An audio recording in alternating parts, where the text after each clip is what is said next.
Inkuru nziza ya Yezu Kristu nko twayishikije na Luka mweranda.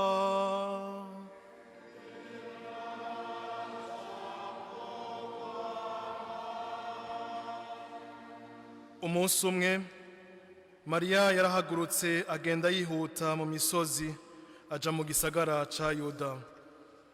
Ashitse mu nzu kwa Zakariya aramutsa Elizabeti. Elizabeti ngo yumve indamutso ya Mariya, umwana arakakaza mu nda. Elizabeti yuzuwe na mutima mweranda acashira ijwi hejuru ati: warahezagiwe mu bandi bagore, kandi n'umwana wibungenze arahezagiwe. Mbega iryo teka ry'uko nyina w'umukama wanje aza kundamutsa ndaritewe niki? Mbaye ncumva amajambo y'indamukanyo yawe, umwana afise arakakaza mu mbanyi, akanyamuneza kariko karamusya. Eka urahiriwe wewe wemeye ko iryo watumweko n'umukama rizotaha. Dushemeze ijambo ry'Imana.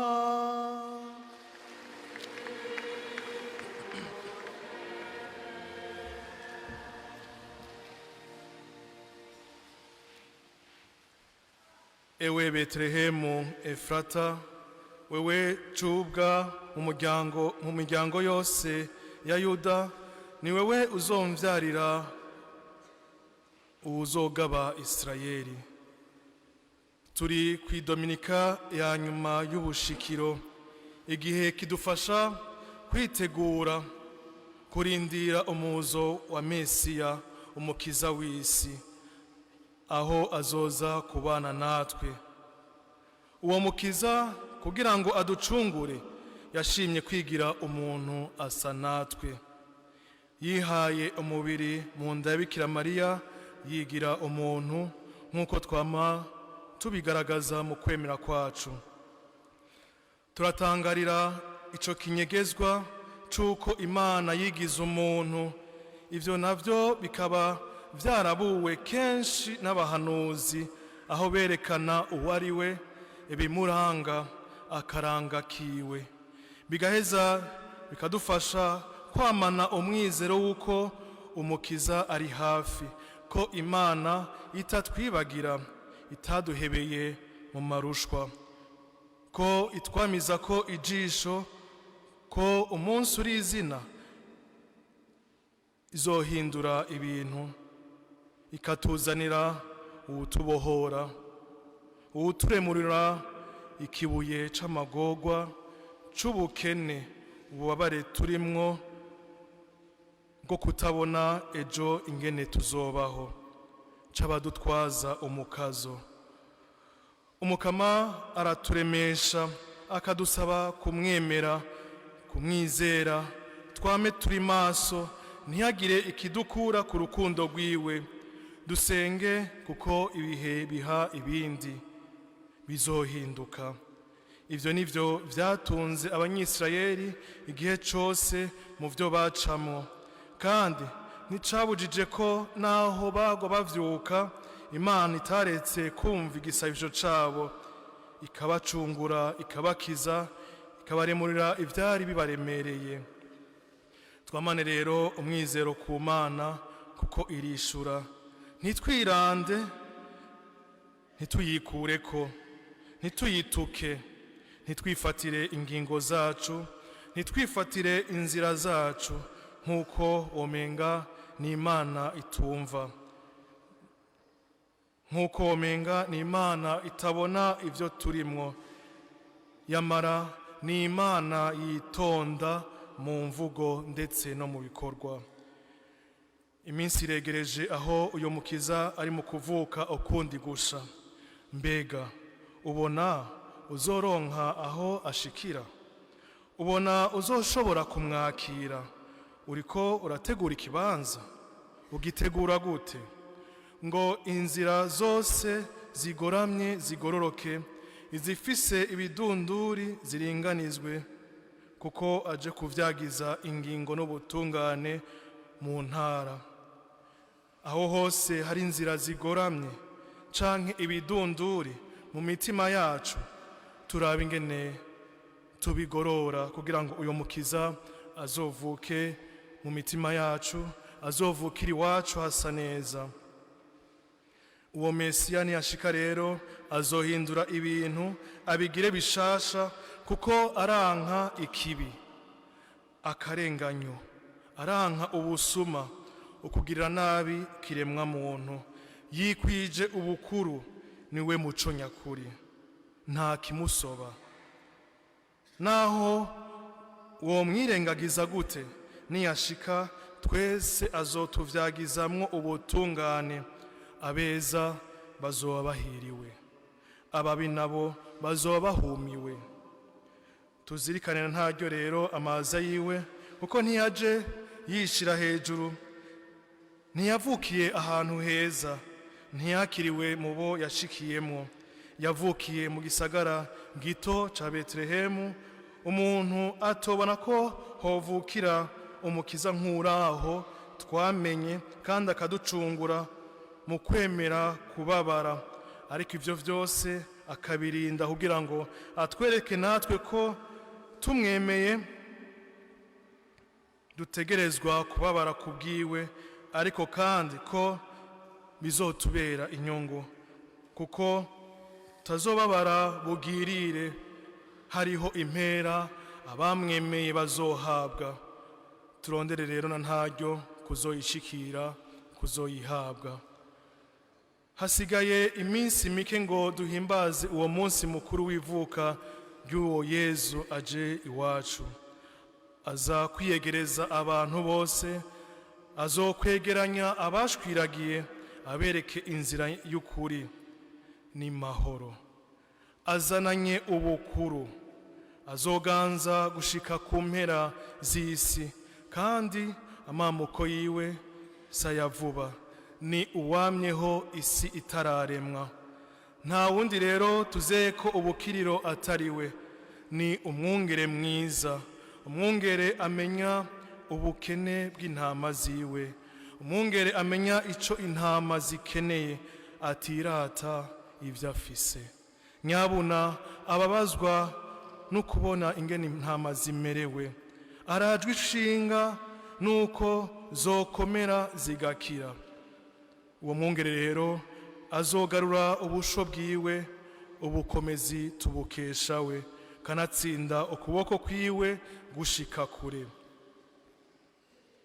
Tugume twiteguriye uyo munsi, ntuzoshike bavukanye nk'ibisanzwe, ngo tubone ko ari umunsi nk'iyindi minsi. Nivyo twama tuwuhimbaza ku mwaka nk'umunsi mukuru, ariko tukibagira intumbero yawo, ico usigura, ico utumarira mu buzima bwacu bw'ubukristo. Turibagira uwutegerezwa kuba hagati y'uwo munsi mukuru, tukanywa, tukarya, canke tukagura ibintu bishasha, naho mbona ibintu vyazimvye, mugabo turinanata. Igisomwa ca mbere ntikiretse kutwibutsa kutugarura kuri we. Imana iratwibutsa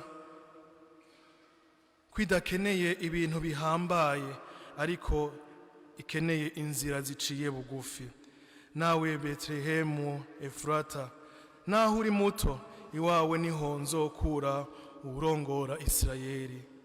Imana ihitamwo muto, uwuciye bugufi, nayo ikigira muto. Ngiyo ingabire y'Imana, duhamagariwe kumwakira rero mu kwama twicisha bugufi. Ibindi bisabisho vyose canke ivyo twoyishikanira tudahinduye inyifato yacu, ntaco bimaze imbere yayo.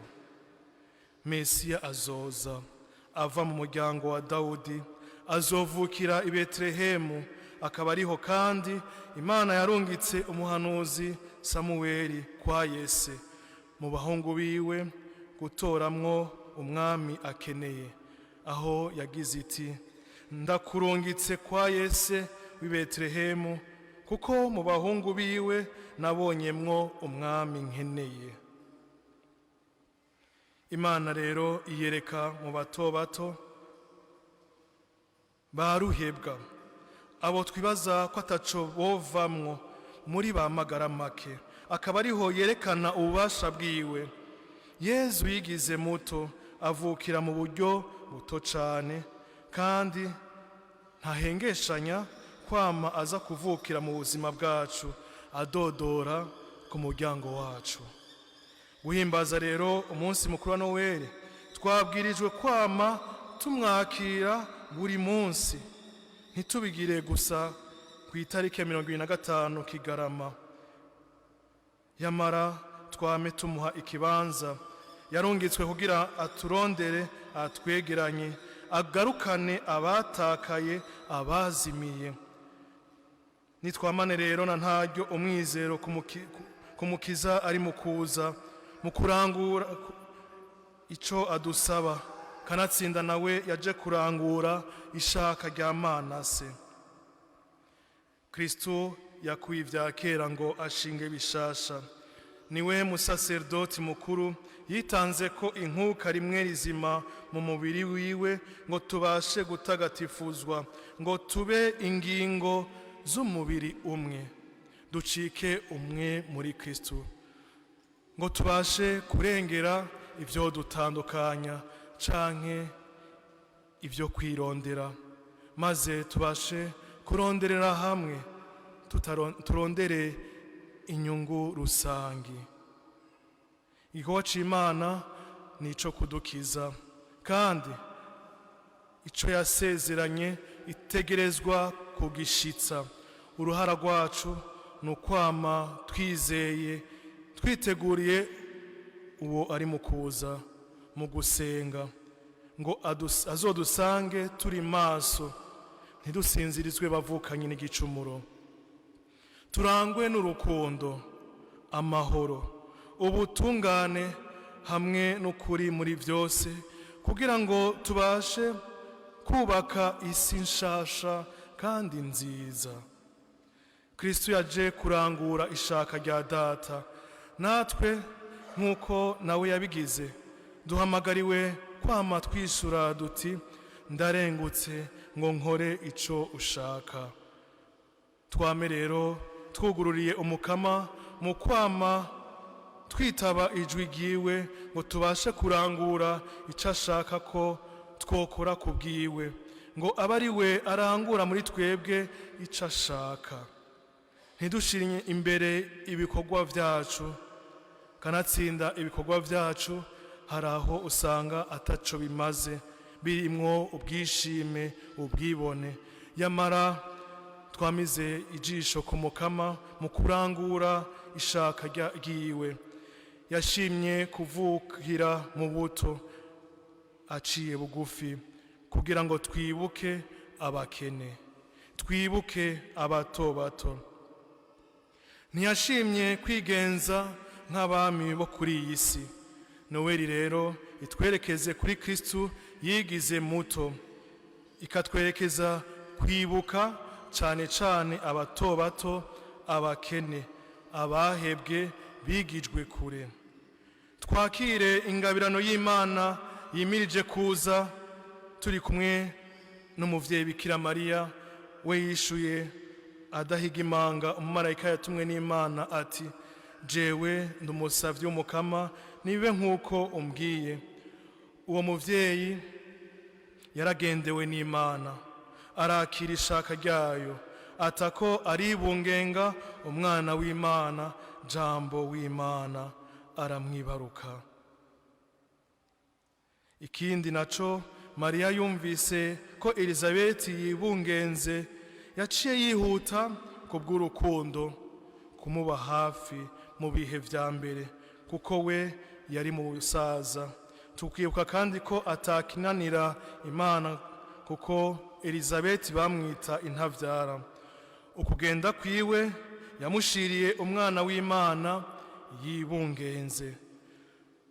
Turondere rero natwe gufashanya mu butandukane bwacu. Elizabeti yabaye uwagendewe na nyina wa Jambo. jambo nawe aramukanya n'uwo yibungenze Yohani Batista umucacuzi. Yaruzuye akanyamuneza, haba uguhura bompi.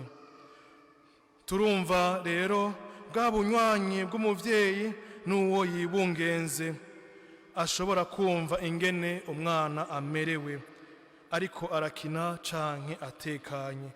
Nico gituma abavukanyi wibungenze bibujijwe kumuturubika, kuko biheza bigashikira umwana. Umwana arashobora kumva ko umuvyeyi atamerewe neza, adatekaniwe ahari. Abavyeyi bo kwitaho abana babo, ntibabanigire mu menshi, ntibabone ko ari umuzigo, bame babona ko ari umuhezagiro, ari ingabire y'Imana. Elizabeti yuzuye akanyamuneza, yuzuwe na mutima mweranda, yarashize ijwi hejuru atangarira ikinyegezwa c'Imana, anintaza Imana ati, warahezagiwe mu bandi bagore. Imana iragutoye mu bandi, iragutera iteka risumba ayandi mateka yose. N'umwana wibungenze arahezagiwe. Imana iri kumwe na wewe kandi irakora muri wewe, ndetse Imana ikarangura ivyayo mu mwana wayo. Mutima mweranda araduha rero kubona muri twebwe mu bandi ibikorwa vy'Imana. Twakiriye umukiza, natwe turuzura mutima mweranda, tukuzura akanyamuneza, ndetse tukipfuza kugasabikaniriza abandi nka Bikira Mariya. Ivyiza vy'Imana, ingabire y'Imana, ntituyigunganeko, ntitwirabe gusa, ariko turabe n'abandi, cane cane abo bose bakeneye gufashwa. Bikira Mariya yaravuze ego ku mugambi w'Imana, uraheza uraranguka muri we. Yarafashe urugendo agiye kuraba Elizabeti yibungenze. Yagiye ibirometero n'ibindi, aho bavuga yuko yagiye ibirometero 150 n'amaguru agiye kumuramutsa.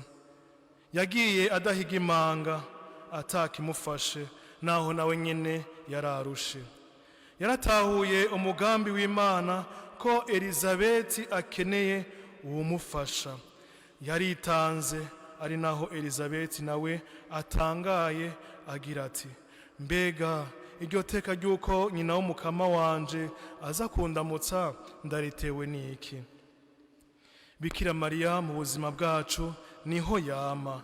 N'igihe turi mu bibazo bigoye, turashobora kumutabaza akadusabira, kuko ni umuvyeyi wacu. Yezu yama ari kumwe nawe igihe cyose, aratuzanira uwo mukiza, agaheza akadusaba natwe kwakira Yezu vy'ukuri mu buzima bwacu, kumuha ikibanza kimukwiriye, ikibanza ca mbere. Uwo munsi mukuru rero wimirije, twumve ko ari ukwakira Yezu muri twebwe, kwakira ubutumwa bwiwe bw'urukundo n'amahoro, akaduha umwizero ko ari kumwe natwe, ko azoducungura, akaba mu mutima w'umuntu wese, tugaheza tukagira akanyamuneza, tugashira ndetse aho kanyamuneza abandi, na cane cane abari mu bibazo. Ariko bavukanyi, uwutamufise ntagira akanyamuneza, yuzuye ubukunzi bw'inda, ubwibone, ubwirasi, ntiyibuka ko atazokwamaho, ko ivyo afise, ivyo yigira, hazogera igihe bigahera. None bimumariye iki? Canke vyamumariye iki? Umukristu wamwakiriye ategerezwa kwerekana ko urukundo rw'Imana ruri muri we, akama arondera guca mu nzira y'ukuri ya Kristu, akarondera kwirinda kuzocibwa urubanza rubi, aronderana ntaryo kuba mukuri, akama ari mu bunywanyi n'Imana ubwa mbere, agaheza akaba ndetse no mu bunywanyi hamwe n'abandi bantu,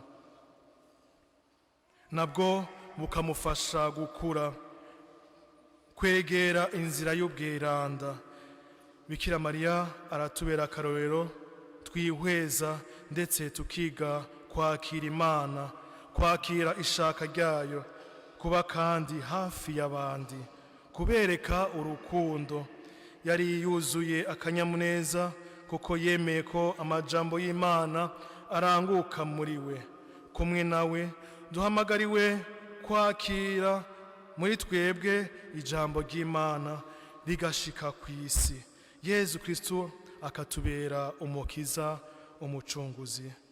Kuri uyu munsi w'Imana mukama, tugarutse iwawe ngo utwuzuze akanyamuneza, utugendere mu mwana wawe muri Ukaristiya. Twuzuze mutima mweranda kugira ngo kumwe na Bikira Mariya na Elizabeti tubashe kurinahaza Imana mu majambo yacu ndetse mu buzima bwacu, biheze biharangukire mu bikorwa vyacu. Turinde mukama kuja kure yawe, tukwakire iwacu no mu bandi. Amen.